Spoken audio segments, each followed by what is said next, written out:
ಶ್ರೀ ಗುರುಭ್ಯೋ ನಮಃ ಹರಿ ಓಂ.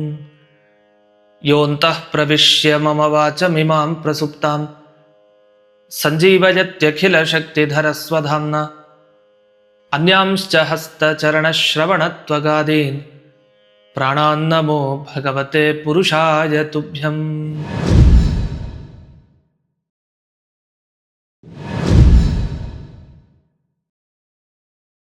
ಆಧ್ಯಾತ್ಮ ಚಿಂತನದ ಎಲ್ಲ ವೀಕ್ಷಕರಿಗೆ ಸ್ವಾಗತ. ಜೂನ್ 29 ವಟಸಾವಿತ್ರಿ ಹುಣ್ಣಿಮೆ.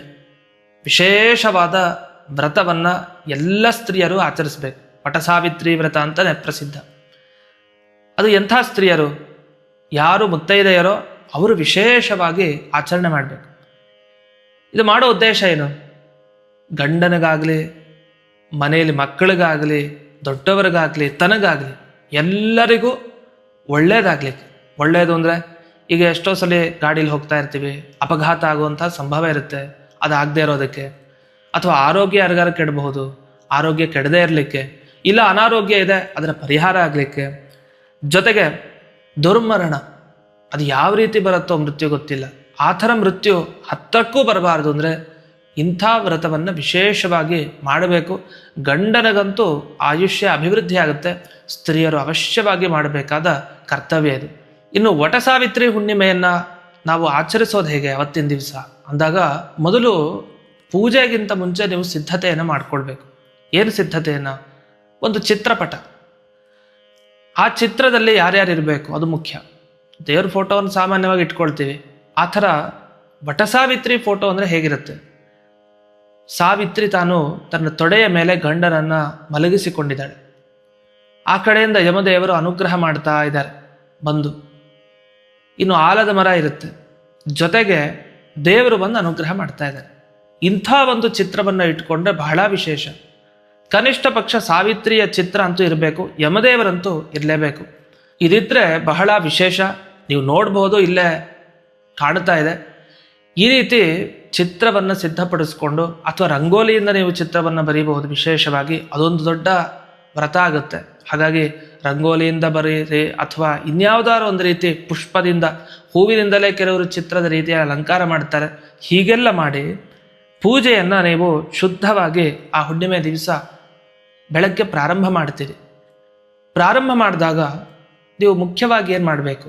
ನೀವು ಯಾವ ಚಿತ್ರಪಟವನ್ನು ಮುಂದೆ ಇಟ್ಕೊಂಡಿದ್ದೀರಿ, ಪೂಜೆಗೆಲ್ಲ ಹೂವುಗಳು ಎಲ್ಲ ಸಿದ್ಧತೆ ಮಾಡ್ಕೊಂಡಿದ್ದೀರಿ, ಪವಿತ್ರವಾದ ನೀರನ್ನು ಇಟ್ಕೊಂಡಿದ್ದೀರಿ ತಮ್ಗೆಗಳಲ್ಲಿ.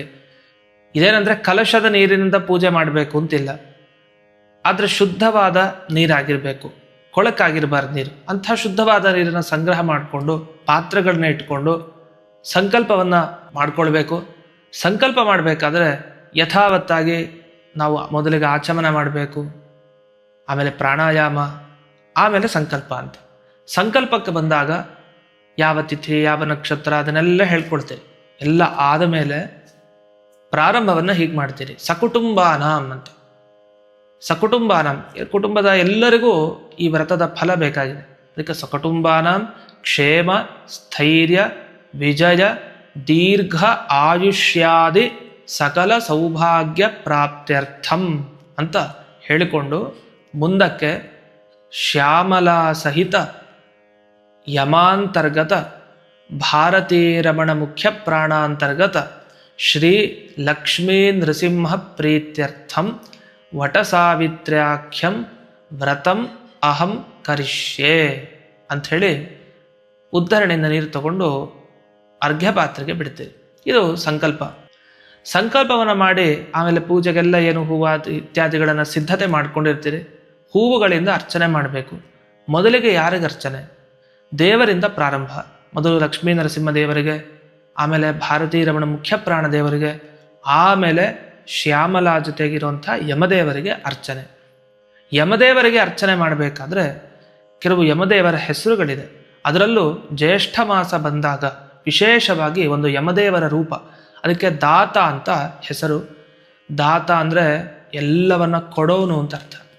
ಯಮದೇವರು ನಮಗೇನು ಕೊಡಬೇಕು? ನಿಜವಾಗಿ ಅದು ಬೇಕೇ ಬೇಕು. ಯಾವುದು? ಆಯುಷ್ಯ ದೀರ್ಘವಾಗಿರ್ಬೇಕು.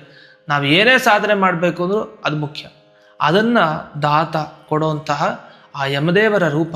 ಅದರಿಂದ ದಾತ್ರೆ ನಮಃ ಅನ್ನೋ ನಾಮವನ್ನು ವಿಶೇಷವಾಗಿ ಈ ಹುಣ್ಣಿಮೆಯ ದಿವಸ ಸ್ಮರಣೆ ಮಾಡ್ತಾ ಇದೆ. ಮೊದಲಿಗೆ ಹೀಗೆ ಶ್ಯಾಮಲಾ ಸಹಿತ ಯಮದೇವರಿಗೆ ಪುಷ್ಪಗಳಿಂದ ಅರ್ಚನೆ ಮಾಡಿ. ಆ ಮಂತ್ರಗಳು ಏನು ಅಂತ ಯೋಚಿಸಬೇಡಿ. ಆ ಮಂತ್ರಗಳನ್ನು ಇಲ್ಲೇ ಡಿಸ್ಪ್ಲೇ ಮಾಡಲಾಗ್ತಾ ಇದೆ, ಅದನ್ನು ನೋಡಿ, ಅದನ್ನು ನೋಡಿಕೊಂಡು ಹೂವುಗಳಿಂದ ಯಮದೇವರಿಗೆ ಶ್ಯಾಮಲೆಯ ಜೊತೆಗೆ ಇರುವಂಥವ್ರಿಗೆ ಅರ್ಚನೆಯನ್ನು ಮಾಡಿ. ಬರೀ ಯಮದೇವರಿಗೆ ಮಾಡಬಾರ್ದು, ಶ್ಯಾಮಲಾದೇವಿನೂ ಇರಬೇಕು, ಇಬ್ಬರಿಗೆ ಅರ್ಚನೆ. ಇದಾದ ಮೇಲೆ ಸಾವಿತ್ರಿಗೆ ಅರ್ಚನೆಯನ್ನು ಮಾಡಿ. ಸಾವಿತ್ರಿಯನ್ನು ನೆನಪಿಸಿಕೊಂಡು ಸಾವಿತ್ರೇ ನಮಃ ಅಂತ ಹೇಳಿಕೊಂಡು ಹೂವುಗಳಿಂದ ಅರ್ಚನೆ ಮಾಡಿ. ಹೀಗೆ ಮಾಡಿದಾಗ ಒಂದು ಅರ್ಚನೆಯ ಭಾಗ ಏನಿದೆ, ಇದೊಂದು ಪೂಜೆಯ ಭಾಗ, ಇದು ಮುಕ್ತಾಯ ಆಯಿತು. ಇದಾದ ಮೇಲೆ ಏನು ಮಾಡಬೇಕು ಅಂದರೆ ನೈವೇದ್ಯ ಸಮರ್ಪಣೆ ಮಾಡಬೇಕು. ನೈವೇದ್ಯಕ್ಕೆ ಹಣ್ಣುಗಳನ್ನು ವಿಶೇಷವಾಗಿ ಇಡಿ, ಹಣ್ಣುಗಳಿಂದ ತೃಪ್ತಿಯಾಗತ್ತೆ.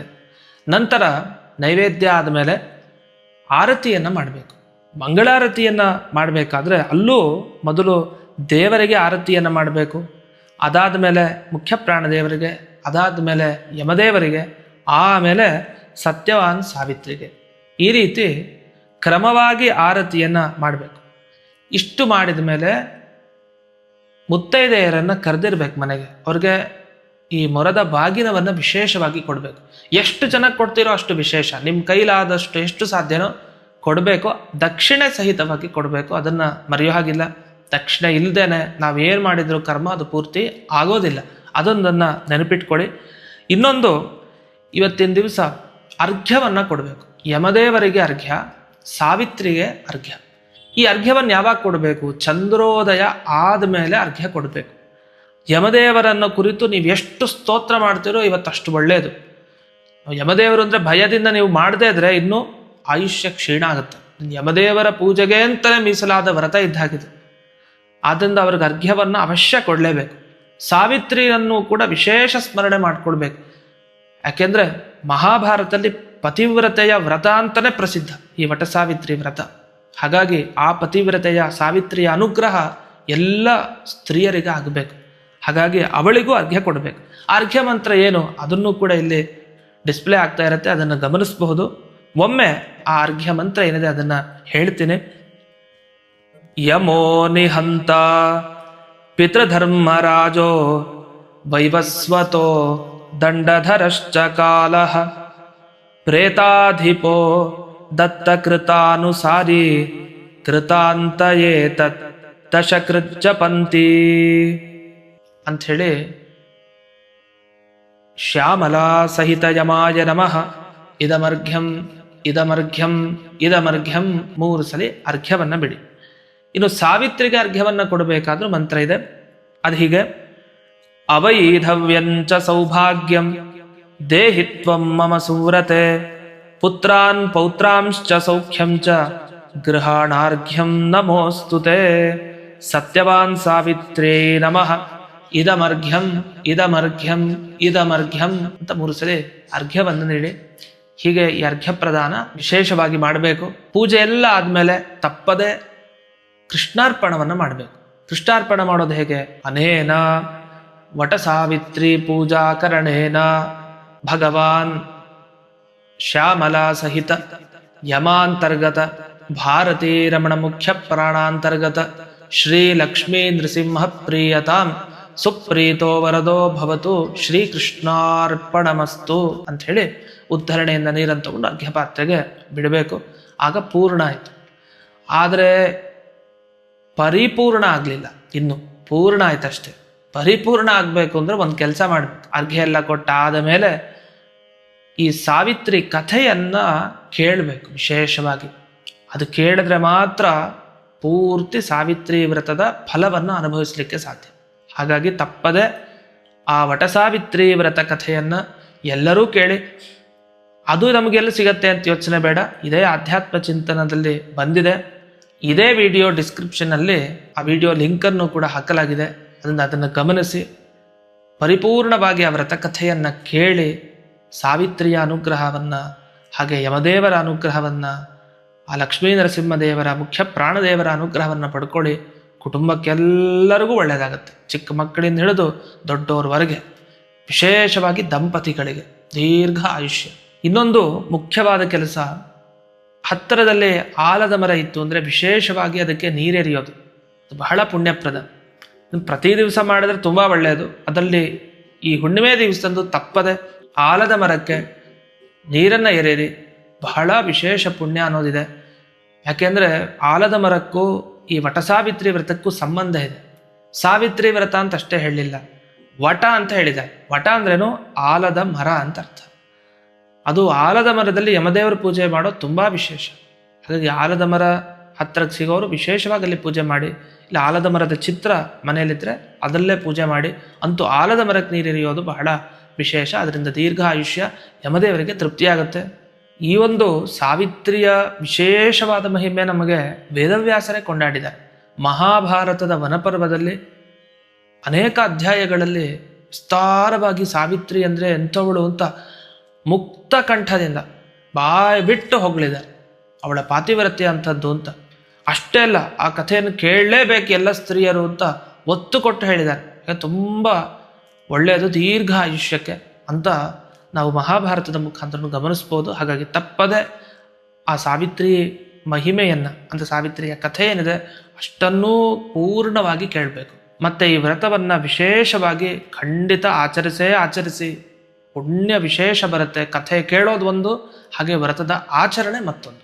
ಈ ಎರಡನ್ನು ಮಾಡಿದಾಗ ಪರಿಪೂರ್ಣವಾಗಿ ಅನುಗ್ರಹ ಇಡೀ ಕುಟುಂಬಕ್ಕೆ ಹಾಗೇ ಆಗತ್ತೆ ಅಂತ ತಿಳಿಸ್ತಾ, ಮುಖ್ಯವಾಗಿ ದೀರ್ಘವಾದ ಆಯುಷ್ಯ ಲಾಭ, ಇದನ್ನು ಮರೀಲೇಬೇಡಿ. ಇದನ್ನು ನೆನಪಿಸ್ಕೊಂಡು ನೀವು ಎಚ್ಚರದಿಂದ ಈ ದಿವಸ ಬಂತು ಹುಣ್ಣಿಮೆ, ನಾ ಮಾಡಲೇಬೇಕು ಅಂತ ಹೇಳಿ ಮನೆಯವ್ರನ್ನೆಲ್ಲ ಎಬ್ಬಿಸಿ ಎಲ್ಲರೂ ವ್ರತವನ್ನು ಆಚರಿಸಿ. ಯಾಕೆ ಎಲ್ಲರೂ ಯಮದೇವರ ಪೂಜೆ ಮಾಡಬೇಕು, ಎಲ್ಲರೂ ನರಸಿಂಹದೇವರ ಪೂಜೆ, ಸಾವಿತ್ರಿಯ ಪೂಜೆಯನ್ನು ಸ್ತ್ರೀಯರು ಅಂತಂದರೆ ಬರೀ ಸ್ತ್ರೀಯರು ಮಾತ್ರ ಪೂಜೆ ಮಾಡ್ತಾ ಇರೋದಲ್ಲ, ಗಂಡಂದರೂ ಆ ಸಾವಿತ್ರಿಯ ಪೂಜೆಯನ್ನು ಮಾಡಬೇಕು. ಹೀಗೆ ಎಲ್ಲ ಕುಟುಂಬದವರು ಸೇರಿ ಮಾಡುವಂಥ ವಿಶಿಷ್ಟವಾದ ಪೂಜೆ ಇದು ಅಂತ ತಿಳಿಸ್ತಾ, ಈ ಸಂಚಿಕೆಯನ್ನು ವೀಕ್ಷಿಸಿದ ಎಲ್ಲ ಆಧ್ಯಾತ್ಮ ಚಿಂತನದ ವೀಕ್ಷಕರಿಗೆ ಆ ಯಮದೇವರ ವಿಶೇಷವಾದ ಅನುಗ್ರಹ ದೊರಕಲಿ, ನಿಮ್ಮ ಎಲ್ಲ ಕುಟುಂಬದವರಿಗೆ ದೀರ್ಘಾಯುಷ್ಯ ಪ್ರಾಪ್ತಿಯಾಗಲಿ ಅಂತ ಪ್ರಾರ್ಥನೆಯನ್ನು ಮಾಡಿ, ಅಸ್ಮದ್ ಗುರುವಂತರ್ಗತ ವ್ಯಾಸತೀರ್ಥ ಗುರುವಂತರ್ಗತ ಭಾರತೀಯ ರಮಣ ಮುಖ್ಯ ಪ್ರಾಣಾಂತರ್ಗತ ಶ್ರೀಮನ್ಮೂಲ ಗೋಪಾಲಕೃಷ್ಣನಿಗೆ ಅರ್ಪಣೆಯನ್ನು ಮಾಡ್ತೇನೆ. ಶ್ರೀ ಕೃಷ್ಣಾರ್ಪಣಮಸ್ತು.